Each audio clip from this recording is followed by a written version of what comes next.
La 6e conférence mondiale des présidents des parlements s'est clôturée le jeudi 31 juillet 2025 à Genève en Suisse sur une note de satisfaction pour la République démocratique du Congo. Le plaidoyer mené par les présidents des deux chambres du Parlement congolais à cette réunion de haut niveau organisée par l'Union interparlementaire et les Nations unies a porté ses fruits. En marge de la clôture de cette conférence, le secrétaire général de l'Union interparlementaire, le Camerounais Martin Shungong, s'est entretenu avec le président de l'Assemblée nationale Vital Kamerhe et celui du Sénat Jean-Michel Sama Lukonde au siège de l'EEP à Genève. Dans sa communication, Martin Shungong a salué au nom de l'Union interparlementaire la signature de l'accord de paix de Washington entre la République démocratique du Congo et le Rwanda, intervenu le 27 juin dernier sous la médiation du président américain Donald Trump. Il a par ailleurs annoncé la disponibilité de l'UEP à accompagner ce processus vers son aboutissement en activant la diplomatie parlementaire au niveau international et régional pour appuyer les parlements congolais et rwandais dans leur mission d'accompagnement des gouvernements respectifs dans la mise en œuvre de cet accord qui exige le respect des engagements pris. Je vous ai fait part du mandat que le comité exécutif de l'Union interparlementaire m'a confié pour envisager avec les deux parlements congolais d'une part et rwandais d'autre part, voir ce que nous pouvons faire pour vous accompagner dans le règlement de la crise qui existe entre vos deux pays. Parce que c'est tout à fait, nous sommes tout à fait lucides pour reconnaître qu'il y a effectivement conflit entre le Rwanda et la RDC. Et nous avons eu à saluer la conclusion de l'accord de Washington ainsi que la déclaration de principe de Doha. Et les organes directeurs ont dit qu'il fallait effectivement voir dans quelle mesure l'Union interparlementaire, l'organisation fêtière des parlements, peut accompagner les autorités législatives des deux institutions dans la démarche qui est la leur, tout en sachant que nous ne pouvons pas prôner la compétition des rivalités entre le Parlement et l'exécutif. Hier, dans ma déclaration, j'ai dit que la conclusion des accords revient au gouvernement. Si on a créé un mécanisme pour aborder la question de la Russie et l'Ukraine,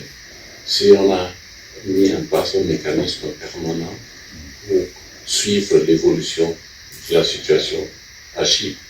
si on a mis en place un mécanisme permanent pour suivre le dossier Moyen-Orient, le conflit entre la Palestine et l'Israël, pourquoi pas envisager un mécanisme permanent au sein de l'Union pour suivre le dossier Rwanda et RDC, puisque vous le dites que ce conflit date d'il y a longtemps.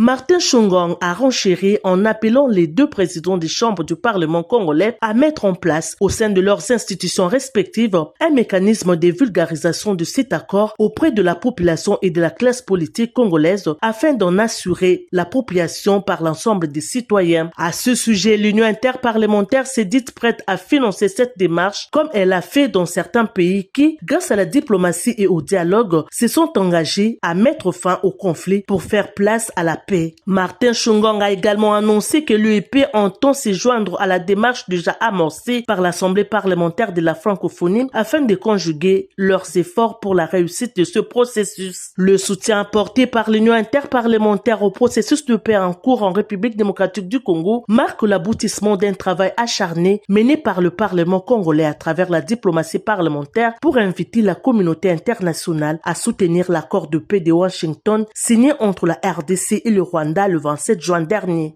Nous apprécions beaucoup au niveau de l'Union interparlementaire que vous soyez conscients que les gardiens des aspirations des peuples ont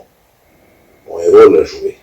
à côté de la diplomatie traditionnelle, conventionnelle. Et nous apprécions aussi le fait que cela soit clair.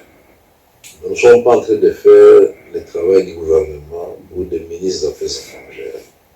Nous sommes tous préoccupés à construire la paix, chacun apporte sa petite brique à cet édifice qui sera finalement la maison de tout le monde où nous vivons tous en paix, les Rwandais comme Congolais. Cette conférence, considérée comme le forum parlementaire de plus haut niveau au monde, a rassemblé des centaines de participants, dont 102 présidents de parlement, dont 4 vice-présidents, des parlementaires, des diplomates, des responsables des Nations Unies, des experts, ainsi que des représentants de la société civile, du monde académique et des médias.